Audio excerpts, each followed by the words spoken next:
इसको आप अच्छे से अपने दिमाग में बैठा लीजिए। D you by D T का मान del you by del X, फिर D x by D T plus del you by del Y D Y by D T. U का मान एक्स के पदों में भी है, यू का मान वाई के पदों में भी है, एक्स का मान भी टी के पदों में, वाई का मान भी टी के पदों में। ये दो चरों के लिए है कि यू का मान अब एक्स और वाई के पदों में। ठीक है, इतनी बात। तो ये आप अच्छे से देख लीजिए, यहाँ भी इससे आपके सारे क्वेश्चन होंगे और आगे की क्लास में भी ये कहीं ना कहीं आपके काम आएगा। पूछेंगे ये कि संपूर्ण अवकलन और आंशिक अवकलन में क्या संबंध होता है। संपूर्ण अवकलन गुणांक d you by D t, आंशिक अवकलन गुणांक del you by del x del you by del y. तो कोई पूछ ले कि संपूर्ण अवकलन गुणांक और आंशिक अवकलन गुणांक में क्या संबंध होता है, ये बताओगे आप। D you by D t is equal to del you by del x into d x by D T plus del you by del Y into D Y by D t. जहां पे इनके बारे में बताओगे, you क्या है, x और Y का फलन है, एक्स और वाई टी के फलन है। ठीक है इतना। तो ये आप अच्छे से देख लीजिएगा, इसको अच्छे से इसको लिखोगे, समझोगे, इससे आपके सारे क्वेश्चन होने वाले। और देखिए आगे,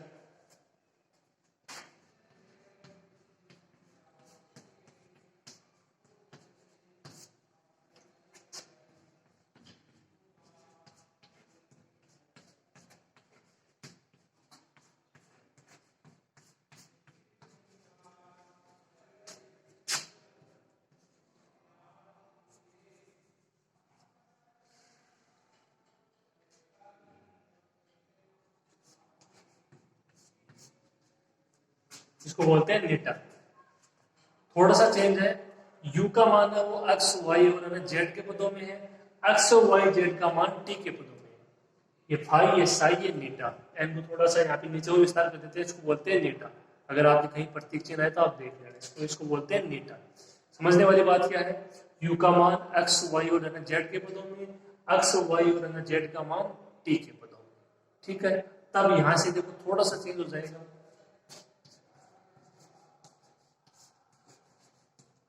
मान तो डी बाई डी टी का निकलेगा, लेकिन होगा क्या,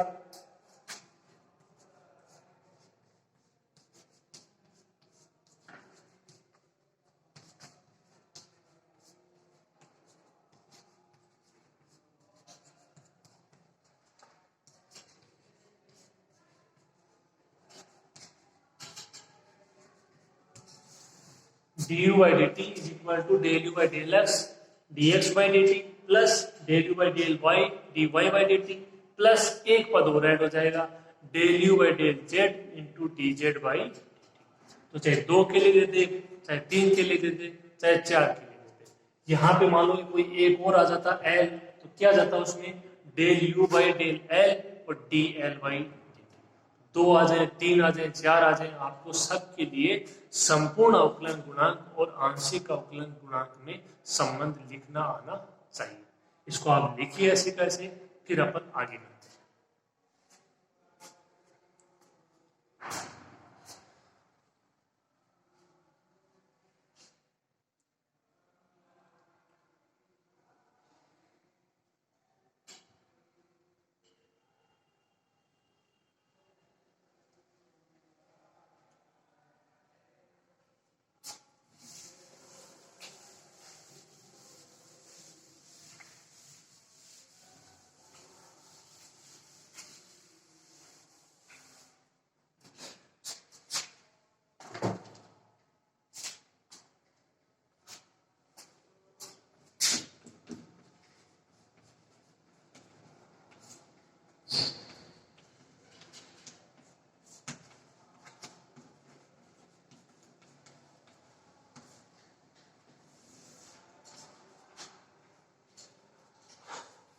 अगला है अस्पष्ट फलनों का अवकलन। तो इसके नाम से पता लग रहा है कि जो फलन है वो अस्पष्ट है, यानी जो फलन का मान दिया गया है वो अपने को स्पष्ट रूप से नहीं दिया गया कि मान किस प्रकार का है, तो उसका अवकलन आप किस प्रकार से करोगे।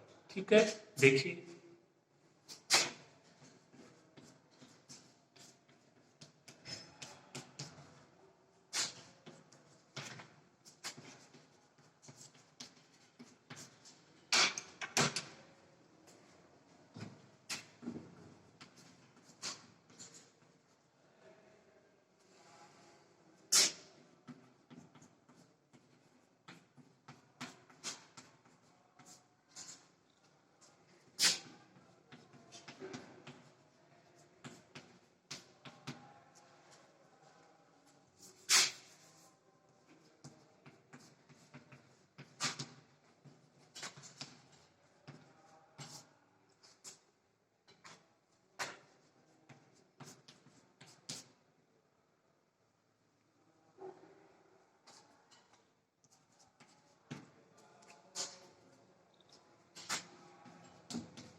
ये इसकी परिभाषा।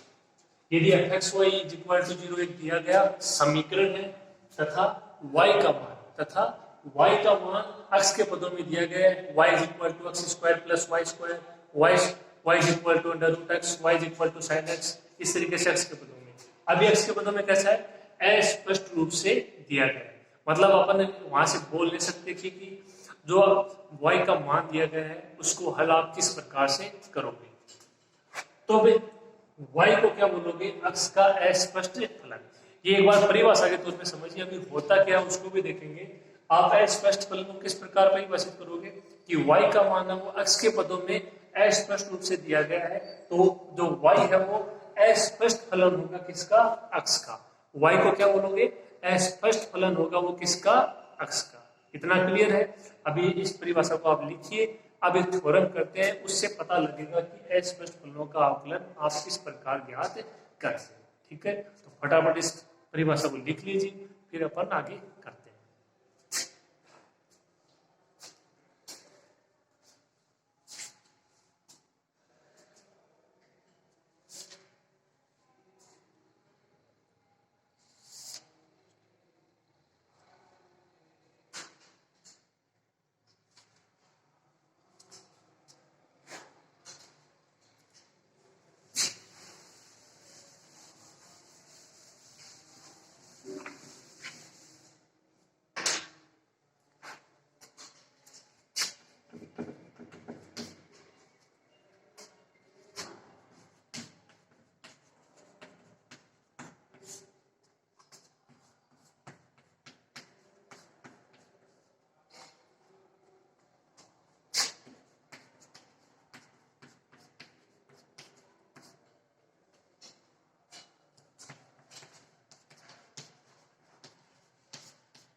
देखिए, यदि संबंध f x y is equal to c constant से y का मान, इसे पता नहीं y का मान आएगा क्या आएगा अपने को मालूम नहीं है, y का मान है वो x के स्पष्ट फलन के रूप में प्राप्त नहीं किया जा सके, तब dy बाई डी एक्स बराबर है minus del f upon del x upon del f upon del Y.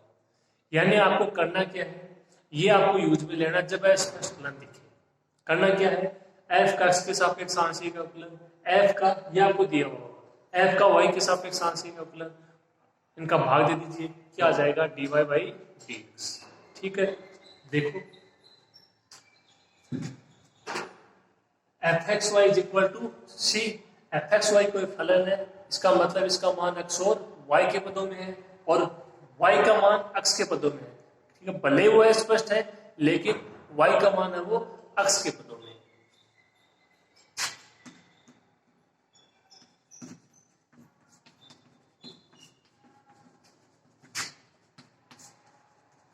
जहां पे del F by del Y not equal to zero, ये आपको पता है कि अपन वाले का मान यदि जीरो हो गया तो इन्फिनिटी, तो नीचे वाला जीरो नहीं हो सकता।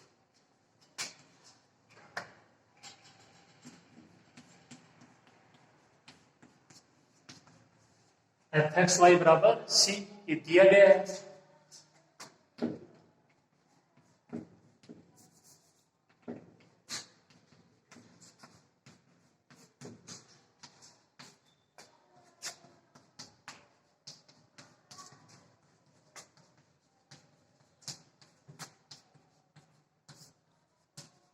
सही है ये लाइन। फलन एफ एक्स वाई दो चरों एक्स और वाई का फलन है एवं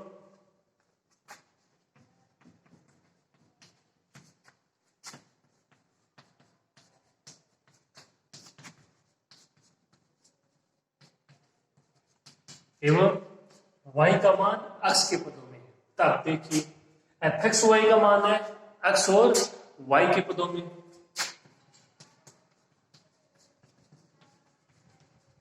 मान लीजिए ये x square plus y square. अब ये कह रहा है कि जो y का मान है वो भी x के पदों में है, जो y का मान है वो भी x के पदों में, वो कुछ भी हो सकता है। तो पूरा मान है वो मान लीजिए साइन एक्स है, y का मान होगा x के पदों में, चाहे वो किसी भी तरीके से हो, पूरा मान x के पदों में। तो क्या बोल सकते हो, फलन एफ एक्स का जो फलन एफ एक्स वाई है वो x का एक क्या हो जाएगा, संयुक्त फलन। यानी एफ एक्स वाई का मान केवल x के पदों में हो जाएगा। पहले किसके पदों में था, x और y के पदों में, लेकिन जो y का मान है वो भी x के पदों में। इसका मतलब फलन एफ एक्स वाई का मान केवल x के पदों में होगा।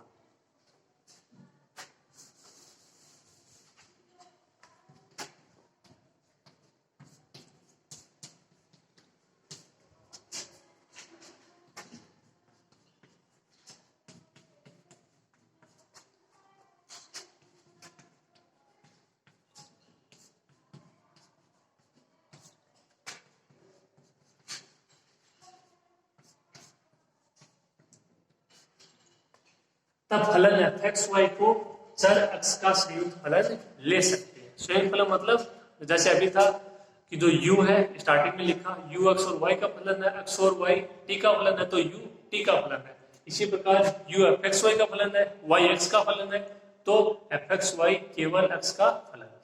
वहां से मान आया था du बाई dt का, यहां से मान आ जाएगा df बाई dx का। तो u x की जगह f और यहाँ पे फलन हो गया x का, वहां पे था t पे। ठीक है, समझ में आ रही बात। तो यहां से मान लिखेंगे df बाई dx का।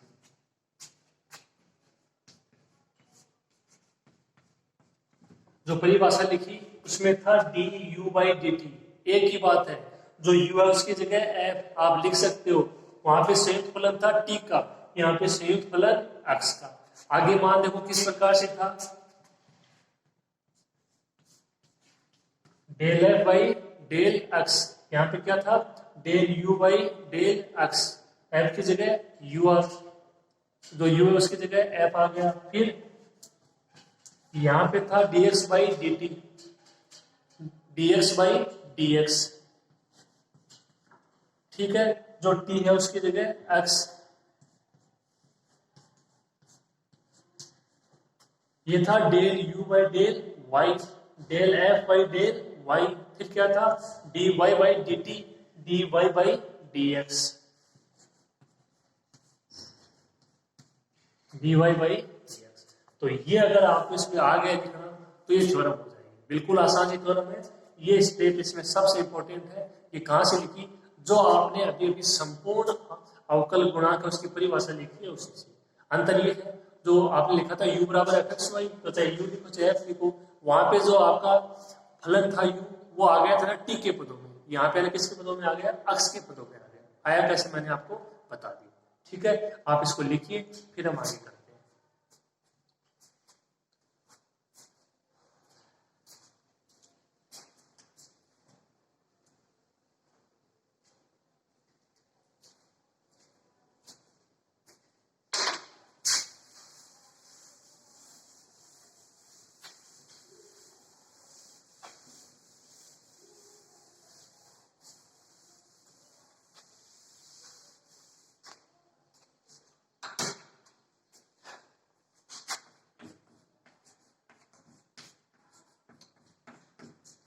df बाई dx, ये ऐसे कैसे,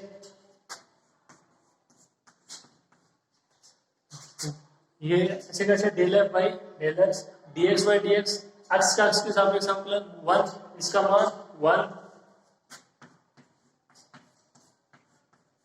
del F by del Y into dy by dx, समीकरण 2। मान जो ज्ञात करना है, जो प्रूव करना है, उसमें है dy बाई dx का मान ज्ञात करना है, पर ये यहाँ पे आ रहा है। ठीक है, तो अब इसमें देखिए आपको कौन सा मान चाहिए। अगर आप ध्यान से देखो तो जो मान है वो आंशिक अवकलन के पदों में है, उसमें पूर्ण अवकलन नहीं है, मतलब इसको हटाना पड़ेगा, और तो बाकी आ जाओ, कोई दिक्कत नहीं है। तो df बाई dx, तो इसका अपने को मान ज्ञात करना होगा, और वो मान होगा जो आपको समीकरण दी गई है, समीकरण 1 से। देखो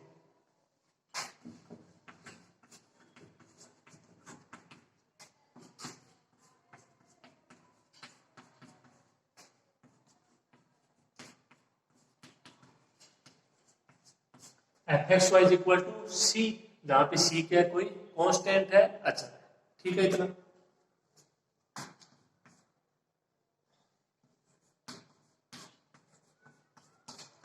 तो इस फलन का अक्ष के सापेक्ष करोगे तो सी, कांस्टेंट का अक्ष के सापेक्ष करो, वाई के सापेक्ष करो, किसी के भी सापेक्ष करो, 0।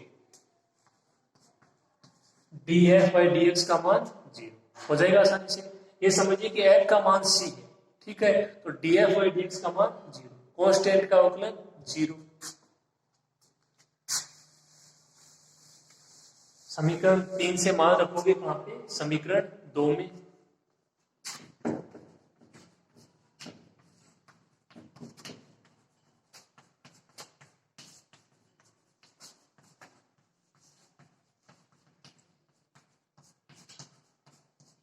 समीकरण 3 का उपयोग समीकरण 2 में करने पर इसका मान 0 इसके बराबर हो जाएगा।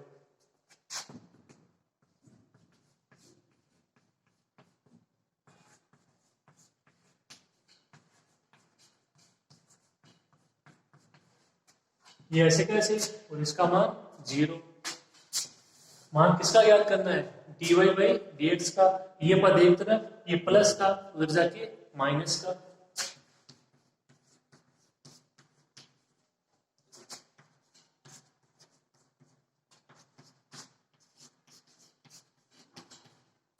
Del F by del Y into D Y by D X is equal to minus का del F by del x. D Y by D X का मान यहां से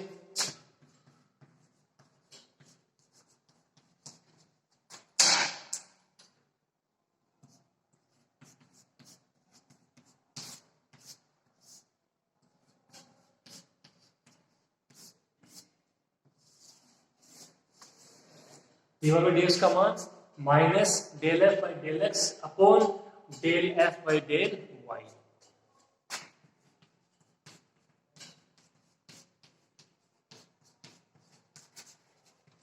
जहां del F by del Y not equal to 0। ठीक है, तो इस तरीके से आपको करना क्या है कि कोई फलन दिया गया एफ एक्स वाई, ठीक है, और ये कह रहा है कि स्पष्ट रूप में है, अस्पष्ट रूप में है, ठीक है, तो आपको क्या करना है, उसका एक्स के सापेक्ष करना है, उसका वाई के सापेक्ष करना है, और यदि dy बाई dx का मान पूछे तो इस फॉर्मूले में अप्लाई कर देना है, ये मान आपका आ जाएगा। इसमें इसके प्रूफ में कुछ आपके ये कैलकुलेशन बहुत बड़ी नहीं है। जो पहली लाइन अपन ने लिखी df बाई dx, उसमें आपको पता होना चाहिए कौन सा अवयव कौन से चेंज करना है, और उसके लिए आपको जो पहली परिभाषा बताई थी संपूर्ण अवकल गुणांक की, वो आपको पता होना चाहिए। ठीक है, इसको आप लिख लीजिए, फिर अपन करते हैं इसके एग्जाम्पल।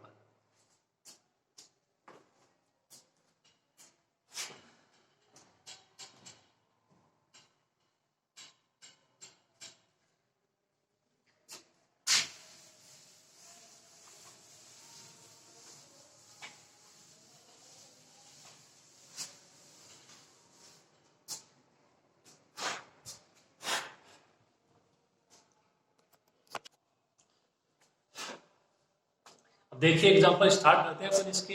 पहले सरल से स्टार्ट करेंगे, फिर थोड़ा डिफिकल्ट की हो। तो पहले आपको जो परिभाषा बताई उसी पे आता है, कि एक सिंपल सा एग्जांपल है, उसको देख लीजिए। यदि u बराबर साइन एक्स वाई स्क्वायर, जो आप बोलते हो साइन थीटा, उसमें थीटा की जगह एक्स वाई स्क्वायर, u का मान एक्स और वाई के पदों में है कि नहीं। एक्स का मान t के पदों में log t, y का मान t के पदों में e की पावर t हो, तो du बाई dt का मान ज्ञात कीजिए। du बाई dt क्या बोलोगे, u का संपूर्ण अवकल गुणांक। फॉर्मूला पता होना चाहिए, अभी अभी मैंने आपको लिखा दिया, 2 बार दिखा दिया है। एक तो उसका अनुप्रयोग था dy बाई dx, एक मैन था du बाई dt, वो पता होना चाहिए। अवकलन आप आसानी से कर ही लोगे, अप्लाई कर दीजिए, हल कर दीजिए।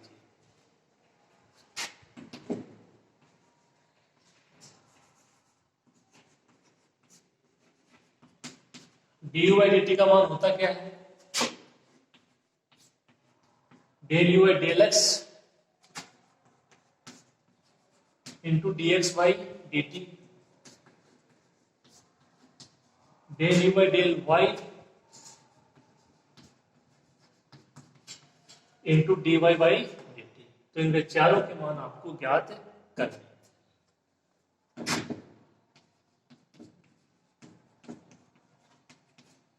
u बराबर sine x y square, del you by del x क्या हो जाएगा? साइन का, साइन में एक्स और वाई है, ठीक है, दोनों का हो जाएगा साइन का कोस एक्स वाई स्क्वायर, फिर किसका होगा? एक्स वाई स्क्वायर का, किसके सापेक्ष? एक्स के सापेक्ष, तो एक्स के सापेक्ष 1, वाई स्क्वायर कांस्टेंट आ जाएगा, क्या आ जाएगा? Del you by del x का मान y square cos x y square, ये कोस के साथ कोण है, वाई स्क्वायर अलग है, del you by del y, sine का तो वही रहेगा कोस एक्स वाई स्क्वायर, फिर एक्स वाई स्क्वायर का अब की बार वाई के सापेक्ष, एक्स कांस्टेंट, वाई स्क्वायर का 2y, 2x वाई, ठीक है। अवकलन तो आसानी से कर ही लोगे, 2 और बच गई dx बाई dt, x बराबर log t है, तो dx बाई dt क्या हो जाएगा? log का अवकलन 1 बाई टी, y का मान e की पावर t, तो dy बाई dt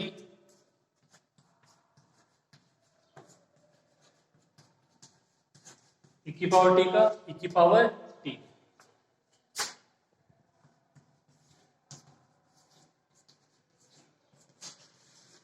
समीकरण 2, 3, 4, 5 से मान रखोगे समीकरण 1 में।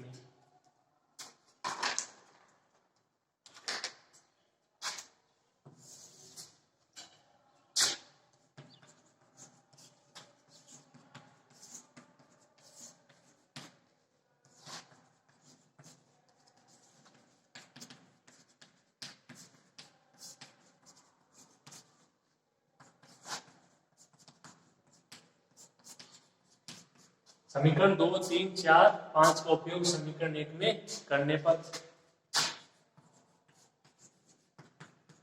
du by dt equal to del you by del x, ये रहा,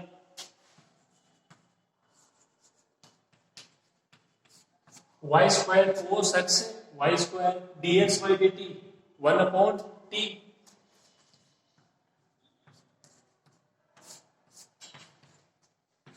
plus del you by del y 2xy cos xy square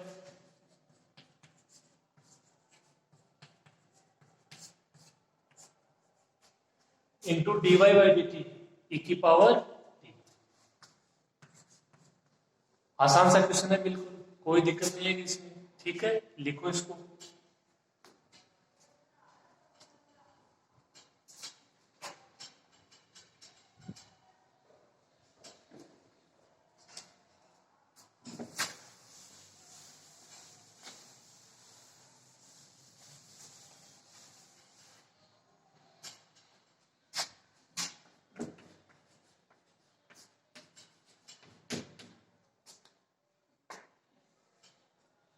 हल करने की कोशिश करो, पहले देखो ना क्या कॉमन आ रहा है, तो एक तो कॉमन आ जाएगा cos x वाई स्क्वायर, इसके अलावा कॉमन आ जाएगा y, ये y है, इसमें वाई स्क्वायर है,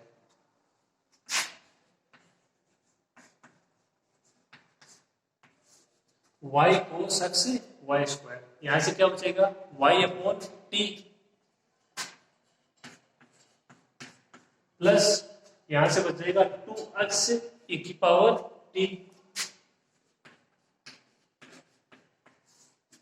ठीक है, पहले से बच जाएगा y अपॉन टी, दूसरे से 2x e की power t।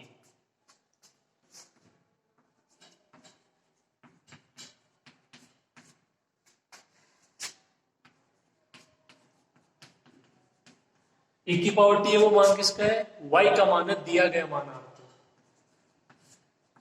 y upon T plus 2x y, y का मान क्या है e की पावर, यहां से क्या कॉमन आ जाएगा y,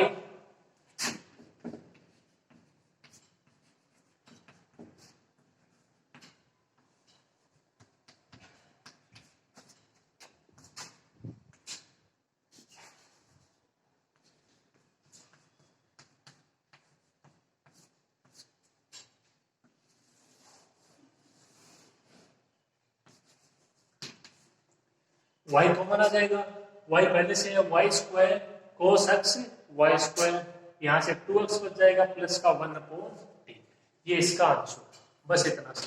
तो सिंपल सा क्वेश्चन था। मैंने वो आपको संपूर्ण अवकल गुणांक है उसकी परिभाषा मालूम होनी चाहिए, अगर वो मालूम है तो आप आराम से उसके फॉर्मूले में अवकलन करके मान ज्ञात कर सकते हो। तो ये उसका जो आपने अभी आज थोड़ा सा बेसिक पढ़ा उसका एक एग्जाम्पल था। कल हम इसके और अच्छे से क्वेश्चन पढ़ेंगे जो एग्जाम में आने लायक है, तो आप इसको अच्छे से पढ़ना। आज की क्लास में इतना ही, बाकी नेक्स्ट क्लास में। ठीक है, धन्यवाद।